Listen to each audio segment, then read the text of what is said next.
Let's now tell you that President Bola Tinubu recently issued new guidelines to reduce government spending on official convoys and security. Under these measures, ministers of state, and heads of federal agencies are now limited to 3 vehicles in their convoys, with no additional vehicles allowed. Each official can have a maximum of 5 security personnel, including 4 police officers and 1 Department of State Services officer. The National Security Advisor has also been tasked with consulting military and security agencies to further reduce vehicle and personal usage. These changes, effective immediately, reinforces Tinubu's cost-saving goals, similar to his earlier move in January, which reduced entourage size for both his and the Vice President's official travels. To discuss this, we're joined by a legal practitioner and a political analyst, Towo Oseluwoja. Thank you so much, Towo, for joining us on the news. You're welcome, Lekon. So, how might President Tinubu's restriction on official vehicle and convoy, including security personnel, impact the efficiency and safety of government officials? Okay, Lekon, it's just like you telling someone, let me just, to my own understanding, the best thing the president just did, President Tinubu did, which to what I understand is like telling Nigeria that, well, I'm going to buy a cup of rice and it's costing us $500,000. But however, due to the fact that we are undergoing some economic situation, I'm going to get it for 700,000 naira. So that we won't be able to be spending in millions. Remember, $500,000 and 700,000. So the president decided to tell Nigerians that, well, I'm not going to get it for $500,000. I'm going to get it for 700,000. So I just want to do away with anything that has to do with million, and let's be dealing with thousand. So if you look at it carefully, you discover that the president is basically not sincere when it comes to the policy and his action as to course of governance.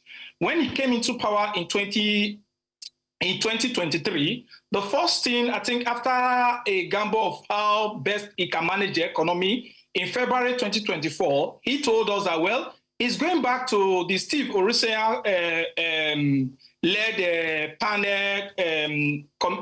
panel report, which was set up then in 2012 by Goodluck Jonathan.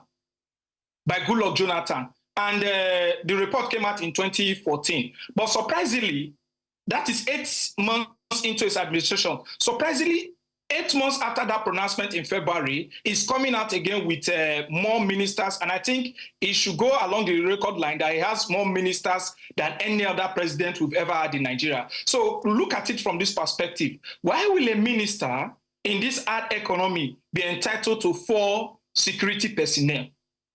Well, is it not for security concerns? Is it not for security concerns owing to the sensitive nature of their job and the position that they occupy? Because they will say that they need to carry out their function without any form of fear and they have to move around. So they need those security detail and aids that would actually help them carry out their job properly. Lekon, let me tell you something. If the society is safe, I see no reason whereby the minister in question or the president in question will go out with the literary of security aids we are having about. Do you understand? We are talking about the low numbers of police officers and the low numbers of security personnel we have in line with the population we are having. And somebody in question, we are talking about now, if the Senate confirmed the new 7 ministerial nominees, we are talking about 47 ministers, then 47 times 4, times 5. You know the numbers of police officers that will be taken off duty just to secure some few individuals. We're not talking about directors. We're not talking about head of parastatals. We're not talking about some of, so mention them. And we should also talk about the new parastatals he have created, the regional, regional commission he has also created. So he has created. So if you look at it, you discover that it's just telling us that, well, we don't want to deal in millions. So instead of going for $500,000, let's go for 700,000. Okay, it's unfair. And strategically, let me conclude. Strategically, I think the foundation for 2027 election has just begun. His campaign has just begun by statement and the nominations and the nominees we've seen. That seems to be by your own interpretation anyway.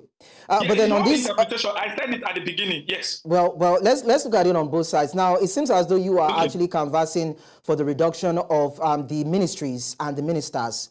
But then on the other side, it would the president might probably say it needs these new ministries to come on board and these new ministers to also assume position in order to ensure that his administration is efficient in terms of governance and the delivery of dividends to the people. So when you weigh the balance, which one would you be holding on to hold? Okay, it's my personal opinion. When you weigh the balance, first of all, Lekon, we have the Minister of Agriculture. We have the Minister of Agriculture, right? And we are now having the Minister of Livestock.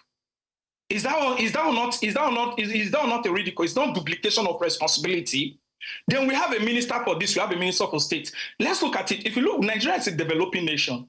And when it comes to issue of developing nation, you get to know that cost of governance determines the economic value of that particular nation.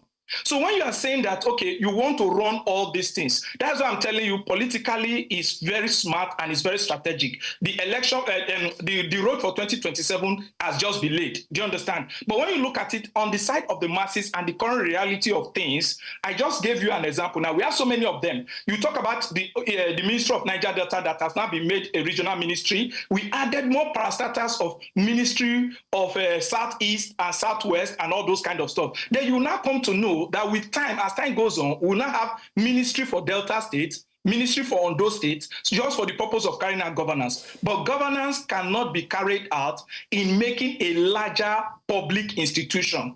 Most of this country we celebrate today are run by private sector in line with what? Okay.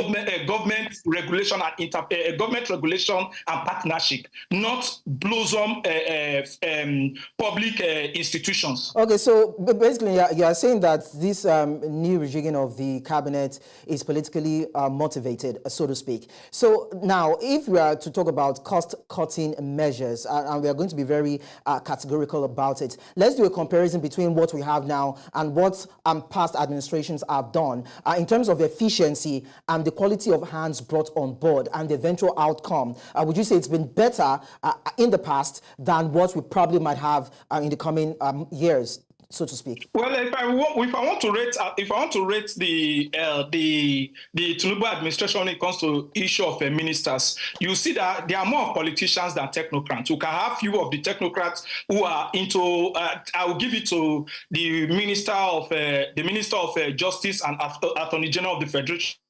I think to some extent he's trying his best when you look at the aspect of technocrats. But when you look at the other, basically, few of them are technocrats. And if you look at their line and their career path, you know that these are little of politicians than little of politicians and more of administrator.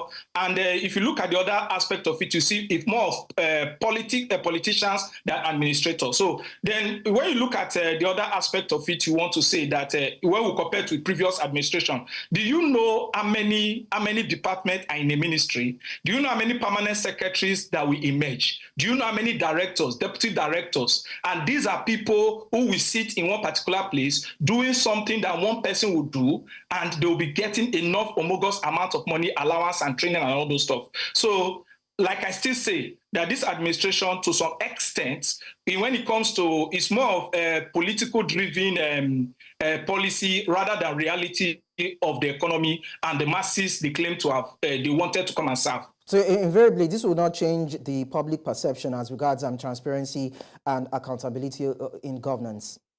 No, well, it's going to say, like I told you now, if you look at the level of our education in Nigeria, you see kudos coming for him, and you see the people, there are only few criticizing. And I'll tell you for free, I have a friend of mine that I followed his posts on social media, and every given week I could see the lamentation over this current administration. But surprisingly, his lecturer and a family bosom friend made the new nomination list. And you could see from the past 3 days now, he has been singing praises of the administration. So it's more or less the societal perception as to how governance need to be run or how governance need to be. So, but like I will tell you for free, it's like telling Nigerians that we want to stop spending million, we want to start calling million and start calling thousands. So instead of we going for something of 500,000, which to so many Nigerians will not know is 500,000, let's go for something of 700,000. Okay. So that is at best I can describe. Okay. So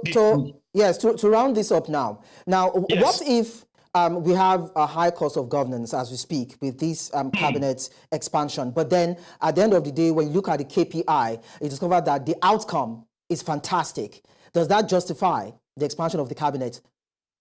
Well, they'll tell you, I don't want to quote a popular author, but I'll tell you something for free, that the way you lie your bed, or the way you made your bed when you wake up, that's how you're going to lie on it. And if you look at the body language of Mr. President and the way he handles issues, you discover that the outcome will not be different from what we've seen thus far. The outcome will not be different, but the outcome we will see is come 2027, that the second term of or the current political party, because he has not said that he's going to contest 2027, but the current political party in power will retain power in 2027. That is the possible outcome the masses should be looking forward to. Okay. Yeah, when it comes to the economic value and when it comes to the social and security value, I think I will underscore the cabinet currently. Okay.